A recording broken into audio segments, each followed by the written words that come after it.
Good morning, Bucknutters. Welcome to the Bucknuts Morning Five here on Friday, June 4th, 2021. I am Dave Biddle. I am very happy to be joined by the man that never sleeps, the Dean of Ohio State football recruiting, Bill Kurelic. Bill, thank you so much for joining me. I know you're busy as heck. First of all, just let the listeners know what they need to know so far about what's happened this week on the recruiting front for the Buckeyes. It's been such a action-packed week, and what they need to know going forward this weekend. Well, first of all, it was a great day on Wednesday, even though it was cloudy, overcast, not as warm as usual. It was a great day because we actually got back to having camps. Basically, first time in 2 years that we've had a camp at Ohio State, and that was a great thing. It was also, it was also just nice to see all of the people there, everybody, working out, coaches, coaching, everybody doing things, and you can see their faces. That was nice too. So, and to talk to everyone and see the action, it was fantastic. I think the main highlights from the camp were that 5 guys got offers, scholarship offers from Ohio State, and that number could well grow. They're still evaluating, a number of the guys were at that camp, but you start with the quarterbacks, and the one from that I think everybody was really anticipating being at the camp, that being Nico Lamaleva. He was pretty much as advertised, and he landed the offer. And then you had Eli Holstein from Louisiana got offered. You had a defensive lineman that just was terrific. Kenneth Grant from Indiana came in, maybe not as heralded as some people might think, but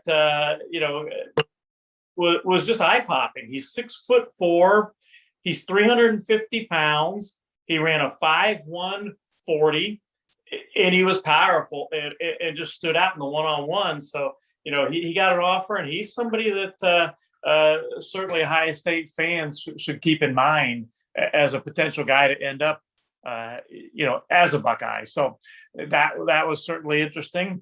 And then you had the 2 defensive backs that got offered. Christian Gray from Missouri. He's been a big Buckeye fan for quite some time. I know was very excited about being offered by Ohio State. He's a cornerback, 2023 guy. And then Kayan Lee, who came up to Ohio State with Kristen Miller, the 2022 defensive lineman that the Ohio State has scheduled for an official visit. They came up together, and Kayan Lee also got an offer. So that's kind of the big developments, and we'll see. Again, guys are still getting evaluated. Wouldn't be surprised at all if more offers eventually come, either sooner or later, from the guys who are at that camp. I want to look at the 2022 class right now. Obviously, the Buckeyes have 12 commits, headlined by the Quinn Ewers, ranked number 2 in the country.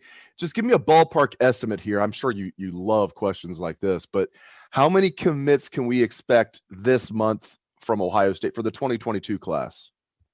That's really tough. I keep telling people, and I really think this is the way it's going to play out, that you're not going to see a lot of initial commitments when guys start making official visits, just because it's been a long time. Guys haven't been on campus in some cases for 2 years, but certainly well over a year that guys haven't been on campus for. So to think that they're going to get out there and just take one visit and right away commit to a school, I think it's going to happen on occasion, but I don't think that's going to be the norm. The norm is going to be, hey, let's take a couple visits at least, maybe 3, 4, maybe all 5 before we make a decision. So I think it'll be very interesting to see how the visits go initially. But I think then it'll be really interesting towards the middle and late in the month, early July, to see which guys are going where, because I think you're going to have a lot of activity then. No commits yet in the 2023 class. I imagine that's going to change relatively quick this month. Give the listeners some idea what to expect this month in regard to the 2023 class. Well, the big thing is we have 5 more camps, and And actually, it's almost like 10 because these are each day is two separate sessions, two separate camp sessions where you have the big guys, the offensive defensive linemen in the morning, and then you have the skill guys in the afternoon. So basically we have 10 more sessions of camp the rest of this month. So that's going to really focus on the 2023 class in particular, some 2024, an occasional 2022, like Kenneth Grant. He came over to Ohio State, was in that camp, got an offer. But it'll mostly focus on the 2003 class, and you're going to see a lot more offers go out. Like I said, we had 5 offers go out on Wednesday, and 4 of them were to 2023 guys. So you're going to see certainly more offers go out. And by the end of the month, I think you will see some commitments from the 2023 class. As far as, who knows? There'll be a couple. But again, I think guys haven't made visits for so long that make their decisions. You're cutting out a little bit on me, but I got everything that you said, the gist of it. I imagine the listeners did too. I'm going to ask you about a couple of guys that you've been asked about maybe 3 billion times, in JTT and then Pele, Natiote. Let's start with JTT, the last remaining chip in the 2021 class. Where's your crystal ball on him? Let the listeners know. What's the latest with JTT? Well, my crystal ball hasn't changed. It's still on Ohio State, but it's not a strong Ohio State. In fact, if anything, if I was going to do anything with that right now, it might be to decrease things a little bit, just because, again, I think he could legitimately end up at several schools. He's going to make his official visits, just like he said he would all along. One of them, obviously, Ohio State, June 18th. He's also got one this weekend. He's staying home, so to speak, staying out on the coast and going to Washington this weekend. After that, he has USC. Then he has Ohio State, then Oregon, and then he finishes with Alabama. Obviously, it's got to worry a little bit. Alabama getting the last shot official visit wise. I wouldn't be at all surprised if it comes down to Ohio State or Alabama. And it's going to be interesting to see how those visits goes. It's all pretty much on the visits. All right, now to Pele. Now, being a big fan of your work, I know that there's only so much you can say about this situation, but tell us as much as you can say about the situation. Where do you think he's going to end up? And just, let the listeners know everything you can about what you think is going to happen with Pele. Well, he goes, by the way, kind of goes by IE. And I think that, and I've been saying this for a while, and what I've been told this week basically is the same thing. I think, I'm really confident in saying that he would like to be a Buckeye. I think that's where he wants to go. And Ohio State is very interested in him, but they're still working through some things. And if everything gets worked out, I think he'll be a Buckeye. If it doesn't, then I think that he would probably, he'll need to look elsewhere or make the next, whatever decision is best for him at that point. But again, I really feel like he wants to be a Buckeye from everything I'm told.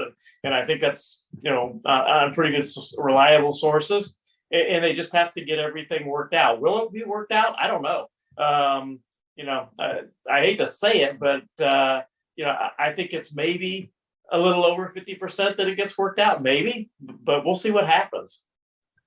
Very interesting. All right, last thing on the show here, just the floor is yours again. Just anything else you think Bucknutters need to know about the recruiting weekend that is coming up for Ohio State? It's going to be massive with all of the official visits, unofficials, and finally we're having official visits after what? I don't even know, what feels like 2 years. Anything else the Bucknutters need to know about this weekend, Bill? Well, if you look at the guys coming in for official visits, you've got the commitments, and that's a good thing. I think, by the way, that was a great thing that Ryan Day and Mark Pantoni and the staff came up with.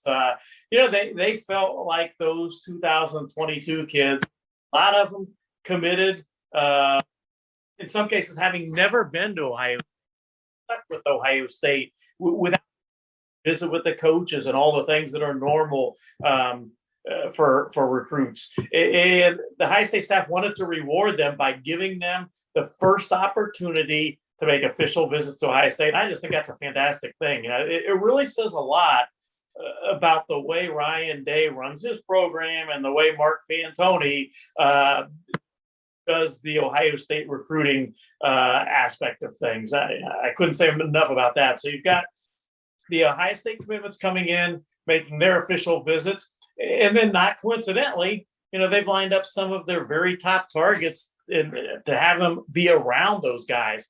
Omari Abor, I've said for quite some time, he's at the top of the list when it comes to defensive line targets. He is just an absolute target. He's going to be in Columbus this weekend, and that is certainly worth watching how that goes. I think right now the two schools to watch for Omari are Ohio State and Oklahoma, but he is going to look at other schools. He's going to visit Alabama. Right now, I don't think he ends up at Alabama, but they're going to get again the last official visit, so we'll see what happens. LSU is going to get an official visit, but I know he likes Ohio State, and I know that his family does.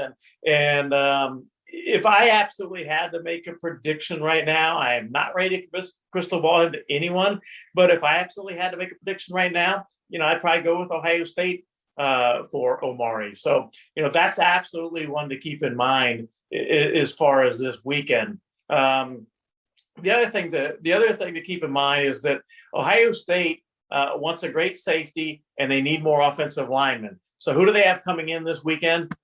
Wagner, an offensive lineman from the Dayton area, as Dave would well know, his stomping grounds, Huber Heights, Wayne, and then they have from Virginia coming in, Zach Rice. I like Ohio State's chances of landing Emil Wagner. Not a done deal, but I like their chances. I've got a crystal ball to Ohio State. And then the two safeties, Zion Branch and Xavier Nwamka. I would take either one of them in a heartbeat. Ohio State's got one safety in the class already, but if both of those guys wanted to commit, they're so good, I'd absolutely take both in a heartbeat. So those are definitely watch in mind for this coming weekend. Fantastic insights from the Dean of Ohio State football recruiting, Bill Kurelic. I appreciate you joining me, friend. I know you have almost no free time, so I appreciate you jumping on here with me. Thanks again to the Dean. Thanks to everybody for listening to the show. We really appreciate it. I hope everyone has a great day and a great weekend. Let's hear that Buckeye swag, best damn band in the land.